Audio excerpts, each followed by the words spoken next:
Hoje vamos entrar na parte mais profunda do ser humano, aquela que não aparece em exames, mas determina tudo o que somos. Vamos então falar sobre o espírito humano. O corpo, meus irmãos, é a casa, a alma é o quarto das emoções, da vontade, do pensamento. Mas o espírito é o santuário, é onde Deus fala, corrige, restaura, fortalece, reacende aquilo que a vida tentou apagar. A Bíblia diz que Deus formou o espírito do homem dentro dele, irmãos. Lá em Zacarias, capítulo de número 12, verso de número 1, texto este que a gente vai abordar muito bem aqui no corpo da nossa lição, tá bom? Então pense comigo.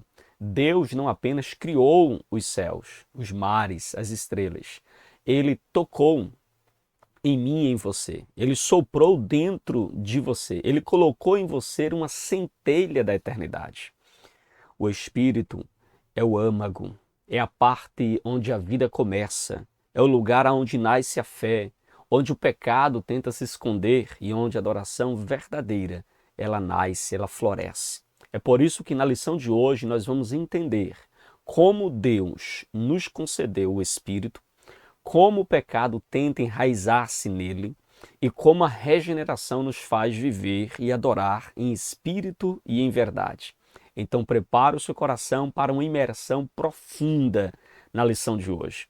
Hoje Deus vai tocar o que ninguém pode tocar, o Espírito. Vai iluminar o que ninguém mais vê. Vai restaurar aquilo que talvez você nem sabia que estava ferido. Porque quando o Espírito desperta, toda a vida desperta com ele. E se você puder agora, se inscreva no canal, curta o nosso vídeo, compartilhe e marque aquela pessoa que ama a escola bíblica dominical tanto quanto você. AD Ministério Verdade e Vida e EBD Explicada 2.0. A EBD que transforma vidas. Amém, queridos? Vamos então para a nossa aula de hoje. Pegue a sua lição. É extremamente importante que você esteja aí de posse da sua lição.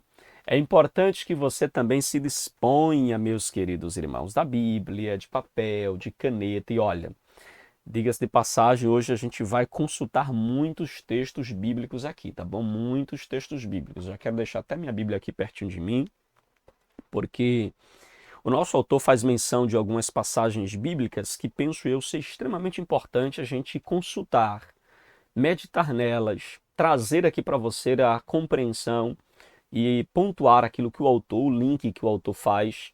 E diga-se de passagem, irmãos, eu fiquei maravilhado com a lição de hoje. Também, como sempre, tenho ficado aqui muito feliz pela forma como o pastor Silas Queiroz conduziu a exposição desta aula, porque ele fundamenta tudo muito direitinho, irmãos.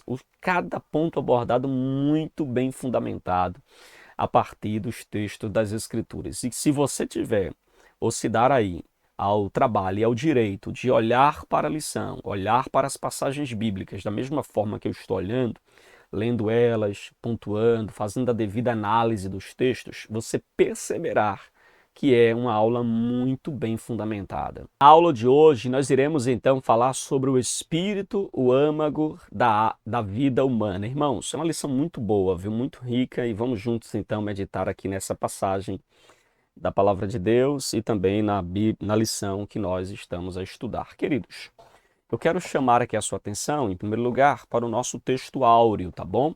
A nossa lição traz como texto áureo Zacarias capítulo de número 12, verso de número 1, que diz assim a palavra de Deus: peso da palavra do Senhor sobre Israel, fala o Senhor, o que estende o céu, e o que funda a terra, e o que forma o espírito homem dentro dele.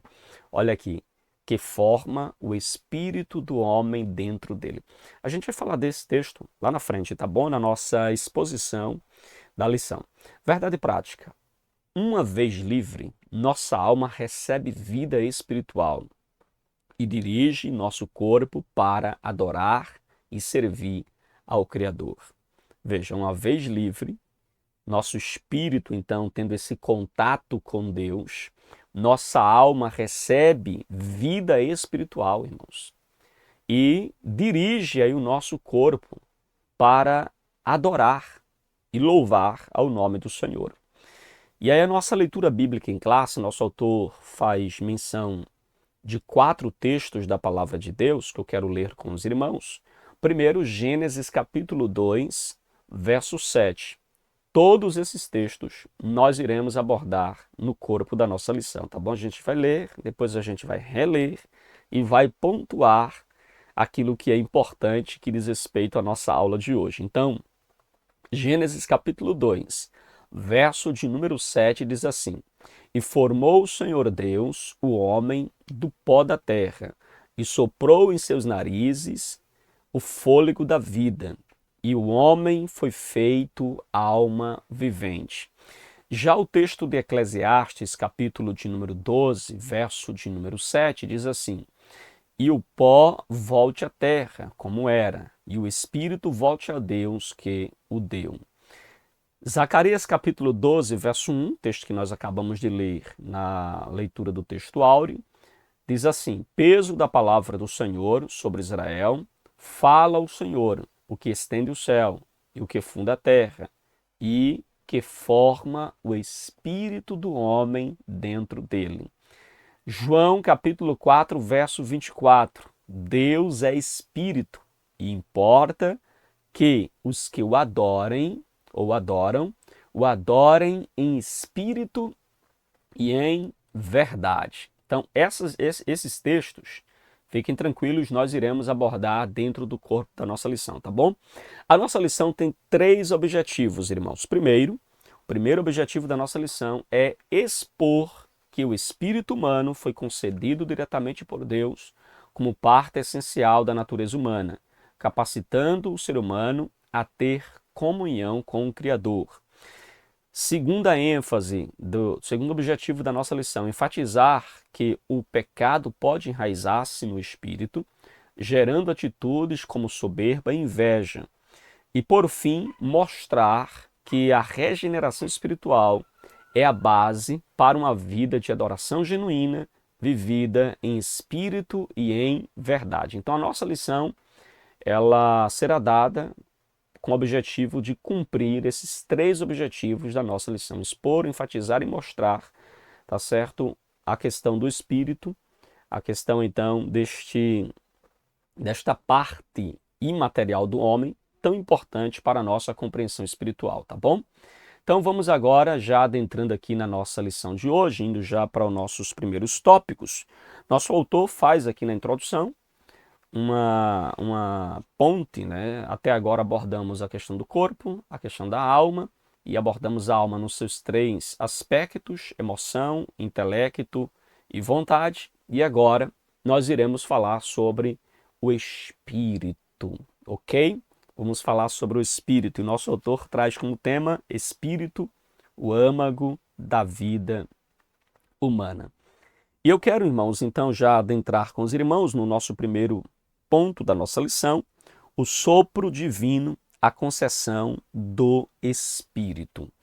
Aqui nós temos o autor trabalhando Gênesis capítulo 2, versículo 7, para falar sobre o fôlego da vida. E eu quero convidar, inclusive, os irmãos a abrirem também esse texto da palavra de Deus. Vamos abrir Gênesis capítulo de número 2, verso de número 7. Para quem tem a lição, irmãos, basta você voltar à leitura, tá bom, da nossa lição, que está lá em Gênesis capítulo 2, verso 7, e diz assim: E formou o Senhor Deus o homem do pó da terra, e soprou em seus narizes o fôlego da vida, e o homem foi feito alma vivente. Vamos fazer uma breve análise, né, irmãos, desse texto. A expressão formou, usada aqui, a expressão hebraica yatsar, é um termo usado, irmãos, para o oleiro moldando o barro. Indica, então, um cuidado, indica a intenção, um toque direto. Já a expressão pó da terra fala da matéria simples, frágil e temporária na qual o homem foi feito. O ser humano, ele tem uma origem humilde, foi feito do barro. E aí Deus soprou, diz o texto. Aqui é o ato pessoal e íntimo de Deus. E a expressão soprou aqui traz a ideia literal de insuflar dentro. É como se Deus pegasse o homem e soprasse nas suas narinas, e de fato foi isso que aconteceu, soprasse e inflasse o homem.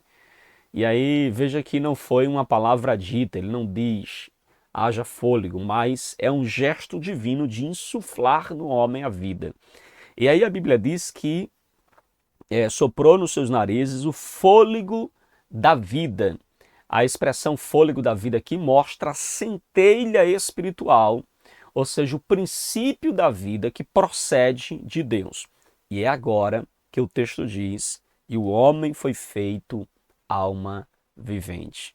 Então veja, agora o homem se tornou um ser consciente, dotado de vontade, de emoções e de personalidade. Quando a gente olha para a forma como Deus criou e olhamos para o aspecto cultural da época, veja, no mundo antigo, irmãos, os deuses eles eram distantes, eles eram transcendentes. E aí a criação, segundo a compreensão da época, era por uma luta, era por violência, eram os mitos da Mesopotâmia, os mitos babilônicos. Veja, nenhuma cultura dizia que os seus deuses, eles tocou no ser humano com as suas mãos. Aí nós temos aqui a narrativa bíblica que vai irromper com isso, mostrando então que Deus, ele não é um Deus apenas transcendente, um Deus ausente. Ele é um Deus pessoal, ele é um Deus intencional e ele é um Deus relacional. Então veja, a vida humana é resultado de um sopro divino. A vida humana não é resultado de acidente. O espírito é um dom direto de Deus, não é um produto natural. E aí, pastor, qual é o significado espiritual, então, de tudo isso? Veja, o que é que nós aprendemos com Gênesis capítulo 2, versículo de número 7? O que é que nós aprendemos sobre o espírito humano? Primeiro, irmãos, nós aprendemos que o espírito humano não é evolutivo. A teoria da evolução cai por terra aqui. Não é também produzido pela própria matéria. Não é. E também não é resultado de processos biológicos. Veja, aqui nós temos um depósito divino sendo colocado dentro do homem. Deus está soprando no homem, compreende? Então é um depósito divino, é o sopro de Deus. É pelo Espírito, irmãos, que nós ouvimos a Deus, por isso que essa ponte de contato do Espírito com Deus. É pelo Espírito que nós discernimos o que é certo e o que é errado. Sentimos também a presença do Criador. Somos, inclusive, despertados para a fé. Tudo isso por meio deste relacionamento com o Espírito de Deus. Do Espírito de Deus com o nosso espírito. Amém, queridos? Tranquilos?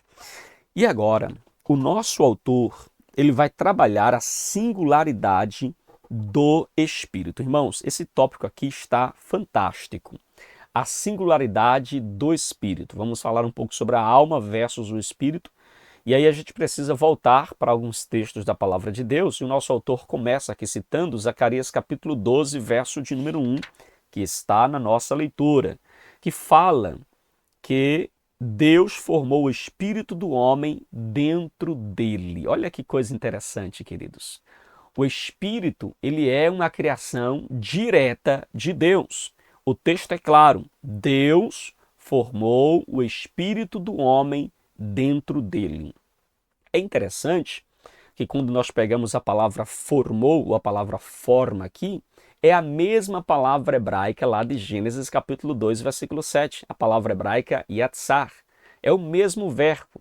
Que isso indica então que o espírito, irmãos, ele não é autogerado, mas o espírito, ele é modelado por Deus. O espírito, ele é interior, mas a sua origem é superior. Repito, o espírito, ele é interior, mas a sua origem, ela é superior, ela é de Deus, ela vem do céu. Amém, queridos? O nosso autor também menciona Jó, e eu quero chamar a sua atenção também para esse texto. Veja o que Jó, capítulo de número 7, versículo de número 11, nos diz: por isso não reprimirei a minha boca, na angústia do meu espírito falarei, na amargura da minha alma eu me queixei. Percebeu que Jó fala da boca, fala do corpo físico, Jó fala do espírito e Jó fala também da alma. Aqui nós temos a tricomposição implícita já no livro de Jó, capítulo 7, versículo de número 11. O que é que aparece aqui? Só para você ver com mais clareza, olha direitinho para o texto.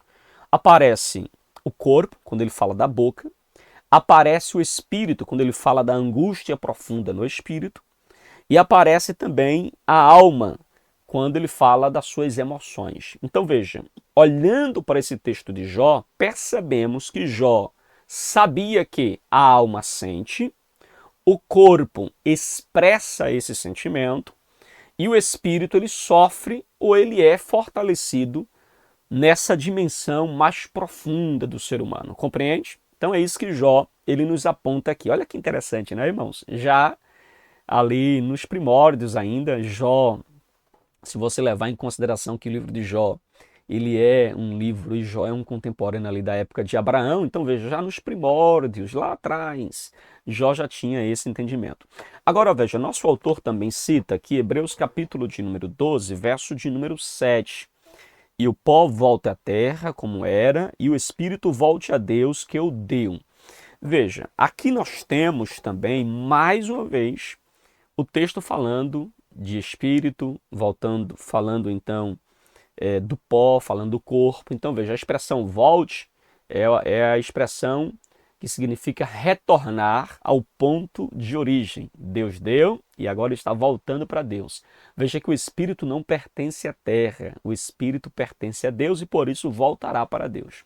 Mas, após a morte, ele mantém também a sua consciência. Se você lembra lá do texto de Lucas, capítulo de número 16, versículo 22 a versículo 25, a parábola do rico e Lázaro, você vai perceber que há consciência após a morte, ok? Quando nós olhamos para o aspecto cultural, a gente percebe que na civilização antiga eles viam a morte como se fosse uma aniquilação. Acabou, morreu, acabou. Só que a Bíblia revela que o espírito ele continua vivo. Isso explica, inclusive, o sentimento humano, que há o sentimento humano de eternidade, conforme Eclesiastes capítulo de número 3, versículo 11, que Deus pôs a eternidade no coração do homem, compreende? E aí agora, nosso autor também vai pontuar ainda no subponto 3 do ponto 1, ele fala sobre a tênue divisão da alma e do espírito, ou seja, uma divisão ali muito sutil, quase que imperceptível. Mas isso fica claro para nós quando nós abrimos a nossa Bíblia, por exemplo, em 1 Tessalonicenses capítulo de número 5, versículo de número 23. Vamos abrir a nossa Bíblia, 1 Tessalonicenses capítulo de número 5, verso de número 23, para que a gente possa compreender aqui a menção de Paulo aos 3 aspectos do ser humano, tá bom? Abra a sua lição, vamos juntos meditar aqui na palavra de Deus. É importante que você esteja com a sua lição aberta. Olha o que diz aí, 1 Tessalonicenses 5, versículo 23. O mesmo Deus de paz os santifique em tudo o que é o espírito, a alma e o corpo de vocês sejam conservados íntegros e irrepreensíveis na vinda do nosso Senhor Jesus Cristo. Então aqui Paulo fala espírito, alma e corpo. Aqui nós percebemos que Paulo ele faz uma distinção. Está claro, espírito, alma e corpo. Ele menciona como 3 partes do homem. Então veja, o espírito é a dimensão do relacionamento do homem com Deus, é a dimensão da comunhão com Deus. A alma trata-se da emoção, da vontade e dos pensamentos, o intelecto do homem. E também Paulo fala do corpo, que é a expressão física. Então Paulo estabelece uma ordem aqui de santificação. Ele diz que vem de dentro para fora, espírito, alma e corpo. Então perceba que a ordem da santificação descrita aqui por Paulo é essa: espírito, alma e corpo. De dentro para fora. Presta atenção nisso, tá bom? De dentro para fora. Já em Hebreus, irmãos, Hebreus capítulo de número 4, versículo de número 12, texto este também mencionado na nossa lição, que é um texto muito conhecido, diz lá o texto que a palavra de Deus ela é viva e eficaz e mais penetrante do que qualquer espada de dois gumes que penetra até a divisão da alma e do espírito. Percebe uma tênue divisão aí entre alma e espírito? A palavra consegue penetrar até a divisão da alma e do espírito. Irmãos, é interessante porque a palavra divisão ali, a palavra hebraica, a palavra grega, merismos, fala de separação, separação cirúrgica, uma divisão bem estreita, irmãos, quase, na verdade, imperceptível, somente a palavra de Deus vai lá. Então veja, a alma e o espírito são tão entrelaçados que somente Deus, por meio da sua palavra, consegue, somente Deus consegue ir lá e discernir totalmente a intenção do coração do homem, indo até a divisão da alma e do espírito. Então veja, a palavra, ela alcança o cerne do ser humano, irmãos. Compreende? Tranquilos, irmãos? Alguma pergunta, alguma dúvida? Vamos fazer um resumo aqui do que a gente aprendeu? O que é que nós aprendemos com o ponto 1? Primeiro, a gente aprende que Deus formou o corpo, o pó. É isso? Deus formou o homem do pó da terra. Segundo, nós aprendemos que Deus soprou o Espírito. O Espírito ele vem do céu, soprou no homem. E aí o homem se tornou alma vivente, a união entre o pó e o sopro. E agora o Espírito, que é o ponto de contato e comunhão com Deus, conforme Zacarias capítulo de número 12, verso de número 1, foi Deus quem formou o Espírito dentro do homem. Nós aprendemos também sobre a alma, onde está a sede das emoções, do pensamento, da vontade. Também aprendemos que na morte o pó ele volta à terra, mas o espírito ele volta para Deus. E aprendemos também que somente a palavra de Deus consegue dividir a alma e o espírito, indo lá nas juntas e medulas, não é assim? Ou seja, somente a palavra de Deus penetra o mais íntimo do ser humano. E por fim, irmãos, a gente entende que a santificação ela ocorre espírito, alma e corpo, de dentro para fora, ok? Pastor, e quais são as lições que a gente pode aplicar a partir desse texto? O que é que nós podemos levar para a vida prática? Primeiro, você não é um acidente biológico, ok? Você é alguém moldado por Deus, com intenção, com propósito. Isso dá valor, isso dá identidade, isso dá sentido à nossa existência. Segundo, o seu espírito é o lugar onde Deus ele fala. Se ele estiver abafado, a vida inteira perde direção. Se ele estiver vivo, tudo vai ganhar vida, vai ganhar luz. Terceira lição que a gente aprende aqui. Não basta ler sobre Deus, precisamos respirar Deus. O sopro que nos criou é o sopro que nos sustenta. O espírito que recebemos precisa ser nutrido. Pastor, como é que eu vou nutrir meu espírito? Através da oração, adoração, santificação, através da meditação na palavra de Deus. São tudo formas pelas quais você pode nutrir o seu espírito, ok? Quarta lição. Toda mudança verdadeira começa no espírito. Antes de mudar comportamentos, mudar o corpo, é preciso a gente mudar o espírito, irmãos. Ou melhor, é preciso nós sermos tocados no homem interior, entende? Antes da gente mudar o corpo, mudar a alma, Deus ele quer tocar o teu interior, Deus quer tocar o teu invisível, Deus quer tocar o teu espírito. E a pergunta prática aqui, final da nossa abordagem do ponto 1 é: o meu espírito está vivo, sensível, despertado para Deus ou está sufocado pelos ruídos da vida? Se você fortalecer o espírito, a alma vai encontrar paz, o corpo vai encontrar direção e a vida inteira vai encontrar propósito. Amém, queridos? Tranquilos? Podemos avançar para o ponto 2? Alguma dúvida, alguma pergunta? Meus queridos e amados irmãos, vamos então para o nosso segundo ponto, falando sobre espírito, pecado e santificação. E o nosso autor coloca no primeiro subponto do ponto 2, pecados do espírito.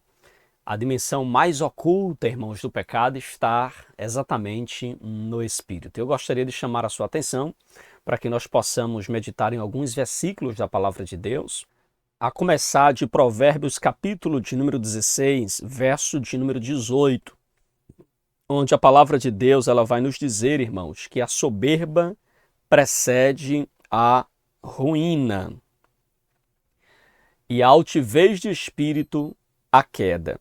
É interessante nós olharmos para esta passagem bíblica e observarmos algumas palavras. Primeiro, a questão da soberba.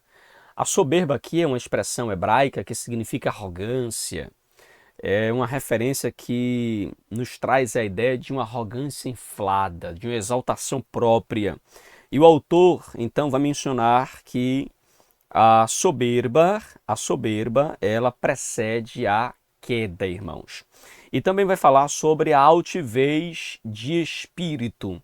Palavra esta que significa literalmente espírito levantado, coração empinado, nariz empinado, compreende?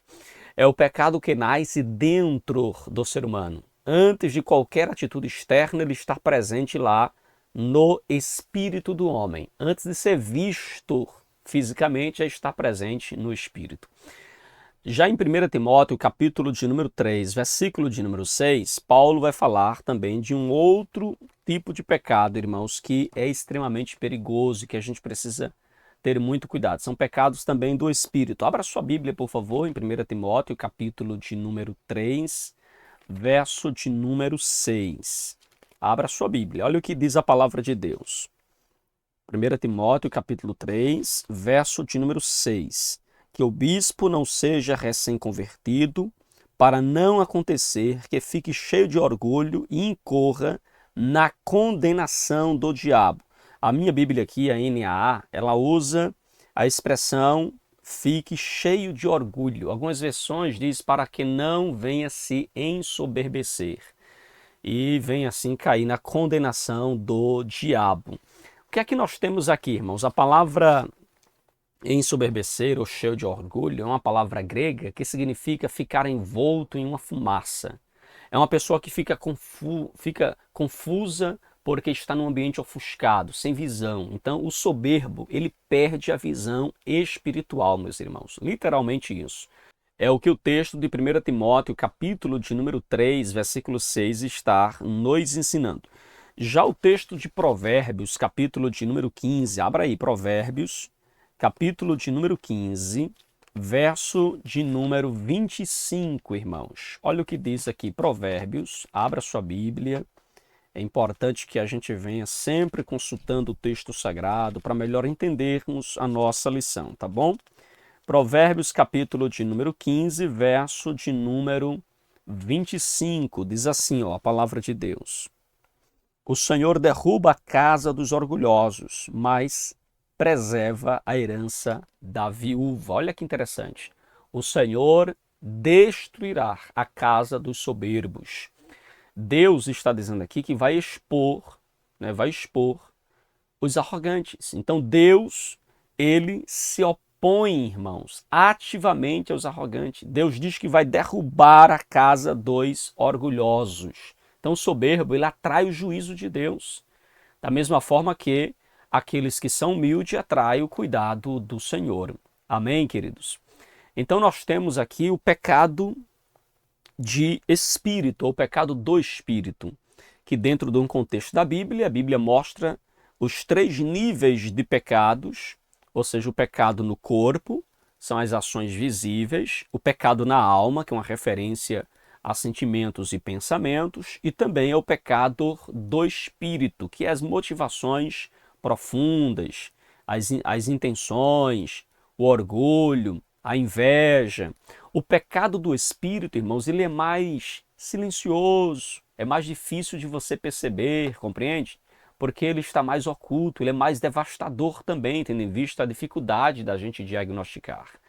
Ele contamina os relacionamentos, como o próprio Tiago ele vai falar, e eu quero chamar a sua atenção para esse texto, em Tiago, capítulo de número 3, versículo de número 14, até o verso de número 16, Tiago vai nos trazer uma palavra muito importante concernente ao nosso coração, ao nosso espírito, irmãos, ao nosso espírito, como o nosso espírito contamina o nosso corpo e a nossa alma.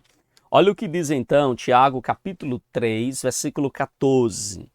Olha o que diz: se pelo contrário vocês têm em seu coração inveja amargurada e sentimento de rivalidade, não se gloriem disso, nem mintam contra a verdade. Esta não é a sabedoria que desce lá do alto. Pelo contrário, é terrena, animal e demoníaca. Pois onde há inveja e rivalidade, aí há confusão e toda espécie de coisas ruins. Mas a sabedoria lá do alto é primeiramente pura, depois pacífica, gentil, amigável, cheia de misericórdia, de bons frutos, imparcial, sem fingimento.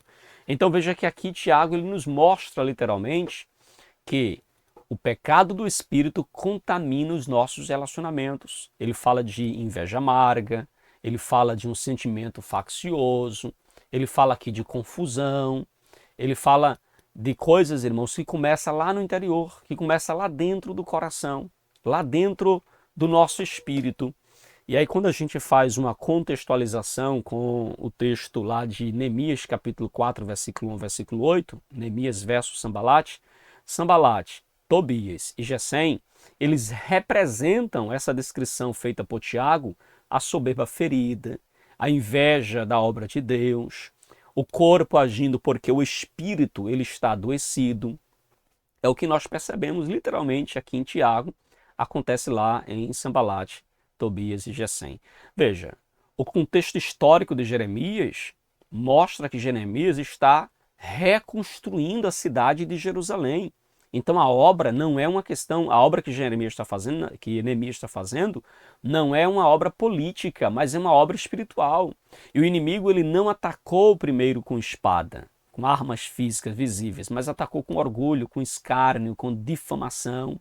Então essa é a marca do pecado do espírito, ela não começa com violência, ela começa com atitudes, começa com intenção, compreende?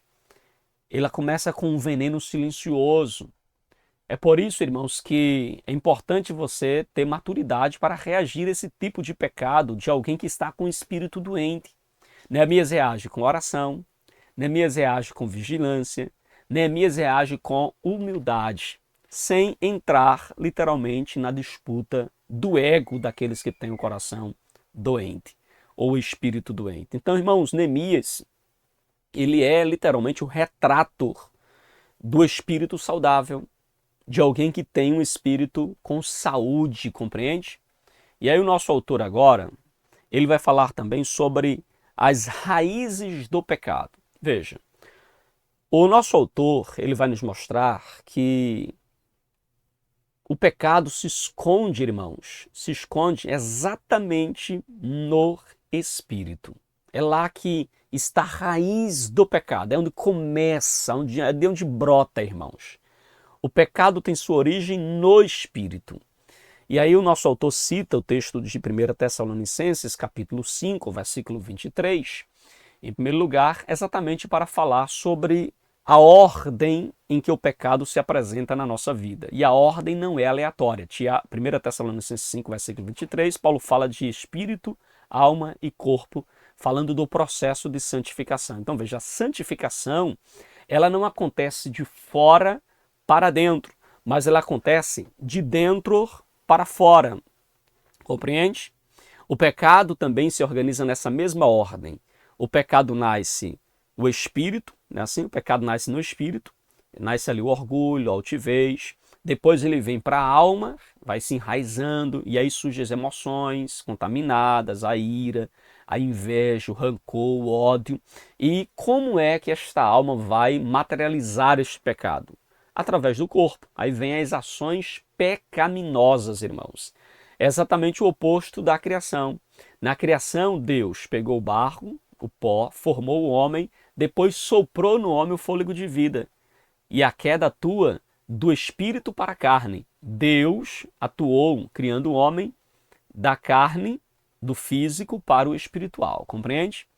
E aí, meus irmãos, Mateus capítulo de número 15, verso de número 19, A Bíblia fala que do coração procede os maus pensamentos. A palavra coração ali, a palavra grega cardia, que no Novo Testamento inclui toda a dimensão espiritual do ser humano, o interior do ser humano. Então, antes de existir um adultério físico, existe um espírito corrompido. Antes de existir uma mentira, literalmente, existe um espírito orgulhoso dentro da pessoa. Compreende? É por isso que quando nós lemos Ezequiel, capítulo de número 36, verso 26 a verso 27, Deus está mostrando como é que ele lida com a raiz do pecado que está em nós. E Deus diz lá em Ezequiel que vai nos dar um novo coração. Vai pôr dentro de nós um novo espírito, compreende? O que é que Deus está dizendo? Eu não vou trocar os comportamentos de vocês. Eu vou trocar a natureza de vocês. Eu vou trocar o coração de vocês. A santificação verdadeira, ela começa quando Deus troca o coração endurecido por um coração sensível, um coração de carne. Amém, meus irmãos? Nosso autor ainda pontua a questão de vencer o pecado, vencendo o pecado. Como é que nós vencemos o pecado, irmãos? Somente no poder do Espírito. E o nosso autor cita aqui alguns textos da palavra de Deus, e eu quero mencionar aos irmãos Romanos capítulo de número 8, verso de número 2, onde Paulo fala a lei do Espírito, e depois ele fala que livrou da lei do pecado. Então veja, a lei do Espírito, ela nos livra da lei do pecado. Concluímos então que a lei do Espírito, ela é maior, irmãos, porque ela nos livra da lei do pecado, compreende? E aí nós temos essas duas leis, a da gravidade do pecado, que nos puxa para baixo, nos inclina literalmente ao pecado, e nós temos também a aerodinâmica do Espírito. Esta nos conduz a voar, a ser livres, entende? Então o Espírito não melhora a carne, ele substitui a sua força. Amém? Deus faz literalmente um transplante de coração, ele arranca o coração de pedra e coloca dentro de nós um coração de carne. Amém, meus irmãos? E aí nós temos também a postura humilde de Jesus. Nosso autor menciona Filipenses capítulo 2, versículo de número 3 e a versículo de número 8. Ali está uma descrição da postura de Jesus, uma postura de humildade, a postura que expulsa o pecado do Espírito. Amém? A humildade é uma postura que expulsa o pecado do Espírito. Veja que Jesus, ele não reivindicou glória quando veio aqui. Ele não competiu, Jesus não retaliou, Jesus não fez contendas. Quem tem um espírito transformado, ele age assim, irmãos. Ele age em mansidão, ele age em segurança, ele age em confiança, ele age em silêncio santo. Sabe por quê? Porque diz a palavra de Deus, em 2 Timóteo 2, versículo 24, que não compete ao cristão a contenda, irmãos. O cristão não pode viver em pé de contenda. A Bíblia diz que o servo do Senhor não convém contender. Ou seja, discussões nascidas no orgulho espiritual são obras da carne, não obras do Espírito. Onde há disputa, ali está um espírito adoecido. Agora, onde há mansidão, ali está o Espírito de Cristo. Amém, meus irmãos? Vamos resumir então o que nós aprendemos até aqui, o que é que nós podemos então levar, né, e guardar destes ensinamentos. Primeiro, irmãos, aqui nós aprendemos sobre os níveis do pecado. Quais são os níveis do pecado? São os pecados do corpo, os pecados da alma e os pecados do espírito. E diga-se de passagem, o pecado do espírito ele é mais profundo. Por quê? Não é visível aos olhos humanos, o outro não vê, mas está lá dentro do nosso coração.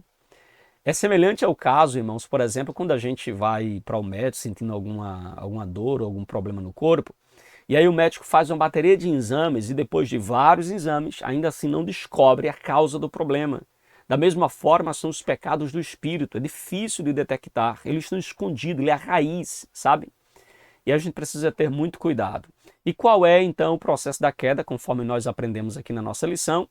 É que a queda começa no espírito, que vai para a alma e que afeta o corpo. Ou seja, o corpo é quem materializa, é quem vai praticar isso. Da mesma forma, ou num sentido inverso, né, nós temos também o processo da santificação, que acontece no espírito, santifica a alma e também o corpo, ok? Que é o inverso também da própria queda. Então, quais são os sintomas, irmãos, do pecado do espírito. Quais são os sintomas? Como é que eu posso perceber o pecado do espírito na vida de alguém? A soberba, a inveja, a disputa, a vanglória, a altivez, a rigidez, a dureza de coração, tudo isso mostra o coração, ou melhor, tudo isso mostra o espírito, o estado doentio do espírito. Agora, pastor, quais são os sintomas ou os sinais de um espírito regenerado? Irmãos, alguém que é regenerado, alguém que nasceu de novo, as marcas do seu espírito será mansidão, humildade, vigilância, vida de oração. Haverá um descanso interior nesta pessoa, compreende? Haverá uma ausência também de competição. Haverá uma submissão à palavra de Deus. Amém, queridos? Tranquilos? Agora me permita trazer aqui algumas lições, algumas aplicações para o nosso cotidiano. Primeira lição que você deve guardar: examine suas intenções, não apenas as suas ações. Porque o pecado do espírito ele é sutil. Ele pode camuflar-se, sabe? Com aparência de zelo, de defesa da fé, de justiça própria, mas lá está a raiz do pecado. Segundo, entenda que Deus não transforma de fora para dentro, mas de dentro para fora. Sem arrependimento interior, práticas externas são apenas pintura sobre ferrugem, maquia, mas não elimina. Imagine que você tem um ferro ou um escada, alguma coisa de ferro aí na sua casa e está enferrujando. Você vai lá e pinta, mas não tira o ferrugem, você só maquiou, a ferrugem continua ali e vai continuar causando problema, vai terminar destruindo esse material. Compreende? Então, não podemos, irmãos, jamais achar que a transformação acontece de fora para dentro. Acontece de dentro para fora. E esse é, inclusive, um dos grandes problemas do nosso tempo. Porque as pessoas elas querem fazer reformas exteriores. E aí a pessoa confessa Jesus como seu Senhor e a gente quer mudar o cabelo da pessoa, as vestes da pessoa, as palavras das pessoas, a maneira de agir das pessoas. Isso é só o externo. A transformação precisa acontecer de dentro para fora, compreende? Uma terceira lição que a gente aprende aqui é o cuidado com a soberba espiritual. Ela é o único pecado capaz de derrubar antes mesmo, até de você perceber que já caiu. Entende? Devemos ter cuidado, porque o pecado do espírito acontece, nós estamos como em queda livre e nem percebemos. Nem percebemos.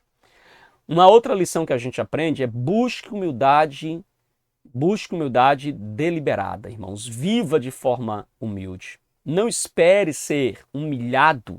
Humilhe-se diante de Deus antes. Porque quem se humilha, Deus levanta. Agora, quem se exalta, Deus derruba. Em quinto lugar, permita que o Espírito Santo revele as raízes do problema e não apenas os frutos. Amém? Porque a maior guerra espiritual não acontece contra demônios. A maior guerra espiritual não acontece contra o mundanismo. A maior guerra espiritual acontece dentro de nós.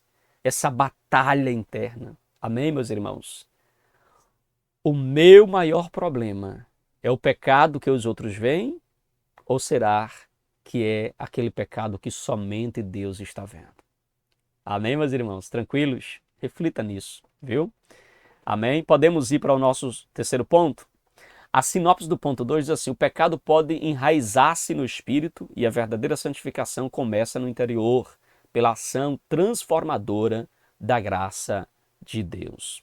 Amém? Tranquilos? Vamos então para o nosso terceiro e último ponto, falando sobre a regeneração e a adoração. Queridos irmãos, o nosso autor começa então falando sobre o novo nascimento. A vitória sobre o pecado começa necessariamente com a experiência espiritual do novo nascimento, o despertar do espírito humano pelo Espírito de Deus. E nosso autor, ele cita a experiência de Nicodemos em João capítulo de número 3. E eu quero chamar a sua atenção para algumas verdades que nós aprendemos aqui, pontuando aqui algumas partes desse trecho de João capítulo 3. Jesus declarou o seguinte: necessário vos é nascer de novo. O termo usado por Jesus para nascer de novo é uma expressão grega que significa nascer do alto, nascer de cima. Não apenas nascer de novo, mas é nascer do alto, é nascer de cima, nascer de Deus, compreende? Nicodemos entendeu de forma natural, ele não conseguiu ver o que Jesus estava dizendo, entender o que Jesus estava dizendo. Então ele entendeu de forma natural. Ele pensou que Jesus falava do corpo, mas Jesus falava de forma espiritual, Jesus falava do espírito. Aí Jesus precisou tratar novamente. Em João 3, versículo 5, Jesus disse: nascer da água e do espírito. A palavra água é uma referência aqui à purificação, é símbolo de purificação.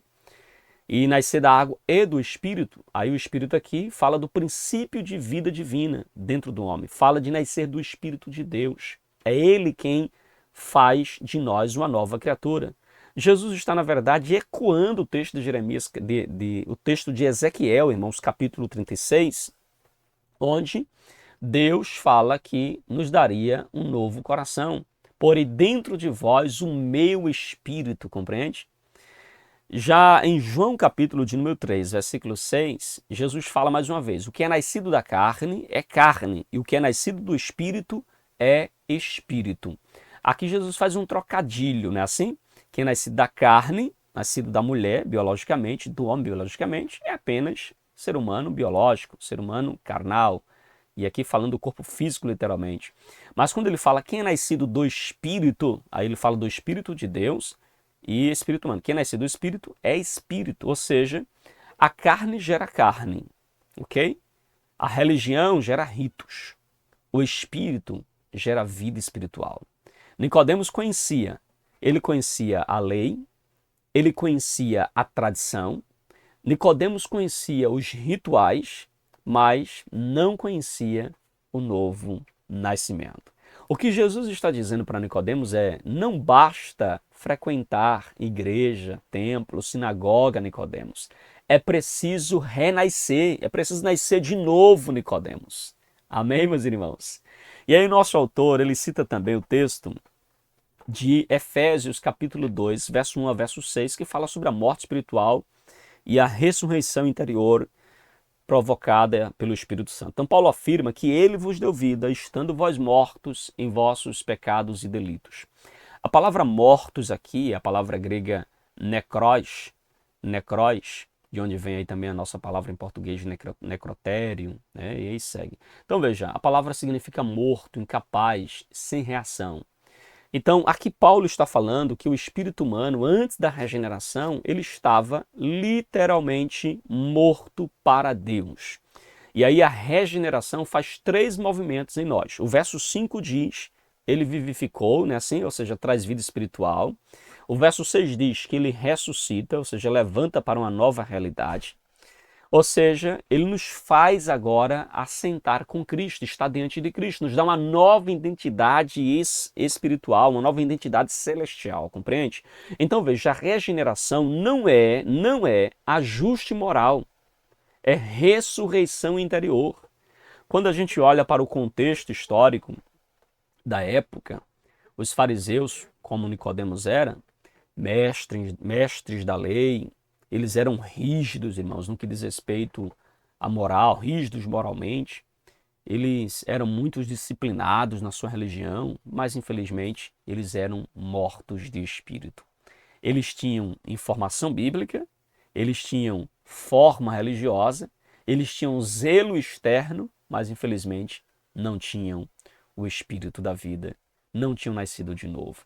E essa é a marca de toda religiosidade vazia, ritual e pouca vida. Vou repetir, viu? Esta é a marca de toda religiosidade vazia. Tem muito ritual, mas não tem vida.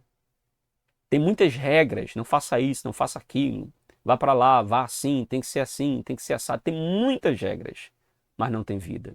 É por isso que Jesus ele diz em João 3, versículo 8, o vento sopra aonde quer. Ou seja, a vida espiritual não nasce de técnica, não nasce de ritual, não nasce de performance, nasce do encontro com Deus, do encontro com o Espírito Santo. Amém, queridos? Tranquilos? E aí o nosso autor fala em espírito e em verdade. E ele aqui vai citar a passagem da mulher samaritana. Queridos, aqui ele fala da essência da adoração bíblica. Vamos ver aqui a questão da mulher samaritana. Veja, a mulher samaritana, ela faz uma pergunta: onde é o lugar certo de adorar? A pergunta dela é sincera. Aonde é o lugar certo, Jesus, de adorar? E aí, com isso, ela está pensando que o lugar certo de adorar tem a ver com geografia, ela está pensando que adorar tem a ver com tradição, ela está pensando que adorar tem a ver com estrutura, ela está pensando que adorar tem a ver com montes. E aí, meus irmãos, Jesus responde de forma simples, mas muito pontual, de forma cirúrgica. Ele diz assim: os verdadeiros adoradores adorarão ao Pai em espírito e em verdade. Vamos fazer aqui uma análise desse texto? Vamos. Quando Jesus fala em espírito, ele está dizendo que a adoração, ela flui do interior regenerado, transformado, ok? A adoração, ela flui do interior que foi regenerado. Ele diz que a adoração tem que ser em espírito e em verdade. A palavra verdade aqui, a palavra grega aletheia, conforme a revelação bíblica no caso. Então, a adoração tem que ser conforme a revelação bíblica. A adoração tem que ser conforme as escrituras, ok? Não pode ser conforme tradições humanas, rituais humanos, pensamentos humanos, mas tem que ser conforme as escrituras. Jesus está dizendo o seguinte: a adoração não depende de local, não depende de ritual, não depende de estilo, ok? Não depende de plataforma, não depende. A adoração, irmãos, ela nasce onde Deus habita. Ela nasce de um espírito que foi regenerado. Ela nasce de um espírito que foi transformado, compreende? Jesus cita também, né, o autor cita aqui a passagem bíblica de João capítulo 7, versículo 38, que fala da fonte interna. Ou seja, do seu interior fluirão rios de água viva. A palavra interior aqui fala de ventre, da parte mais profunda. É um termo equivalente aqui ao espírito humano. É de lá do interior do espírito humano, é lá no espírito humano que vai fluir através do Espírito de Deus. Então veja, a adoração ela não é produzida, ela é transbordada, irmãos. Somente quem nasceu do Espírito pode adorar a Deus com águas vivas, com um fluir que vem lá do interior, provocado pelo Espírito Santo dentro do nosso coração. Os samaritanos, eles tinham uma adoração misturada com paganismo. Havia um templo em Samaria, em várias regiões de Israel, que competia ou concorria com o templo em Jerusalém. Eles adoravam por meio de tradições religiosas fragmentadas. Jesus, quando chega, ele rompe com tudo isso e diz assim: não é onde, é como. Entende? Não é aonde se adora, é como se adora. Não é a forma, é a essência. Não é no monte, é o coração. Não é na tradição, é na regeneração, irmãos. Não é ritual, é em verdade, compreende? Jesus mostra isso claramente aqui no texto. E aí no final, nosso autor também pontua sobre um espírito quebrantado. É a chave para uma adoração aceitável. E aí o nosso autor cita Salmo 51, versículo de número 17, que vai falar para nós, irmãos, sobre o sacrifício que Deus aceita. Davi declara que um coração quebrantado e um espírito contrito não desprezarás. A palavra quebrantado aqui é literalmente um coração partido, é um coração rendido, entregue. A palavra contrito, um espírito contrito, mostra um espírito esmagado, livre do orgulho, livre de toda impureza. O espírito que Deus procura, irmãos, não é um espírito altivo, não é um espírito performático, não é um espírito competitivo, não é um espírito teatral, mas é um espírito quebrantado. É um espírito contrito, entregue completamente no altar de Deus. Amém, queridos? O nosso autor também cita 2 Coríntios, capítulo 11, versículo 3, mostrando a simplicidade, né, do cristianismo, um cristianismo simples. Paulo, ele teme que os coríntios eles venham se desviar da simplicidade e da pureza devidas a Cristo, irmãos. Então veja, um espírito regenerado, ele não complica a fé. Ele não torna a fé difícil, não, irmãos. Ele adora com simplicidade, serve sem fazer disputa, ele ama sem buscar palco, buscar aplausos, compreende? Porque ele entende que a essência do cristianismo, da nossa fé, no nosso caso, a essência do pentecostalismo clássico, irmãos. É bom que você tenha essa distinção do pentecostalismo clássico, dos neopentecostais que nós vemos por aí, porque o pentecostalismo clássico defende e crê numa adoração bíblica, numa adoração humilde, numa adoração verdadeira. Amém? Vamos resumir o que é que nós aprendemos até aqui, queridos? Primeiro, a gente falou sobre o que é regeneração. Regeneração é um novo nascimento, ou seja, um nascimento que vem do Espírito que nos vivifica. O novo nascimento é ganhar um novo coração. Deus tira o coração de pedra e coloca um coração de carne. Nós aprendemos também que o novo nascimento tem a ver, a regeneração tem a ver com a nova identidade. Nós somos assentados agora com Cristo nas regiões celestiais. E quais são as características também da adoração verdadeira? Nós também aprendemos aqui. É aquela adoração que nasce do Espírito regenerado. Nós aprendemos também que a adoração verdadeira, ela é bíblica, ela não é uma adoração mística, recheada de emocionalismo sem verdade. Ela é interior, ou seja, não é performática, não é uma apresentação, não é um teatro. Ela brota da simplicidade e da verdade. Ela flui como um rio vivo dentro de nós por meio do Espírito Santo. Amém, queridos? E quais são as barreiras, os obstáculos à adoração verdadeira? Nós podemos ver, tanto no exemplo de Nicodemos como da mulher samaritana, que os obstáculos principais da adoração verdadeira é a religiosidade sem o novo nascimento. Tem gente que é muito religioso, mas não nasceu de novo. O orgulho espiritual é outro problema. O culto centrado em tradição e não em Cristo, outro problema. Coração não quebrantado é uma barreira, irmãos. A ausência da palavra na prática, na vida diária, é outra barreira. Amém, queridos? Pastor, e quais são as aplicações do ponto 3 que nós podemos levar aqui para a nossa vida prática, levar para o dia a dia? Vamos lá. Primeiro, irmãos, não existe adoração verdadeira sem a regeneração real. Louvor, grito, pulo, glória não substitui novo nascimento. Música não substitui transformação interior. Segunda lição que nós aprendemos: nós precisamos adorar em espírito e em verdade e viver diariamente como quem nasceu de novo, irmãos, como quem nasceu do alto. Porque não é sobre cantar bonito, não é sobre ter coração altivo, ousadia, determinação. Não é sobre isso, irmãos. É sobre você ter um coração quebrado na presença de Deus, um coração humilde, rendido ao altar do Senhor. Em terceiro lugar, a adoração verdadeira, ela nasce da humildade. O céu não responde à performance, mas a coração rendidos. A quarta lição que a gente aprende, irmãos, é que a maior evidência do novo nascimento não é o dom, é o caráter, é a mansidão, é a verdade, é a simplicidade. São os sinais de um espírito quebrantado. Verifique agora seu interior. Você adora a Cristo para ser visto ou você adora a Cristo porque você foi transformado? Amém, queridos?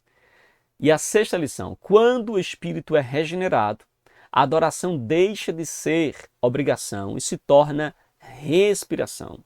Deixar de adorar passa a ser algo impossível. Escute isso. Deixar de adorar passa a ser algo impossível na vida de quem nasceu de novo, de quem teve um encontro real com Jesus.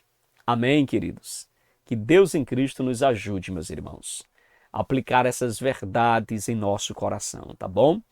A nossa sinopse do ponto 3 diz o seguinte: a regeneração espiritual é essencial para uma adoração autêntica que nasce de um espírito quebrantado e alinhado com a verdade bíblica.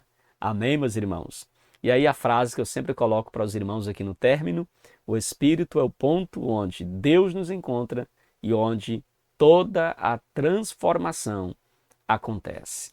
Amém? Que Deus em Cristo abençoe sua vida, que Deus abençoe sua casa.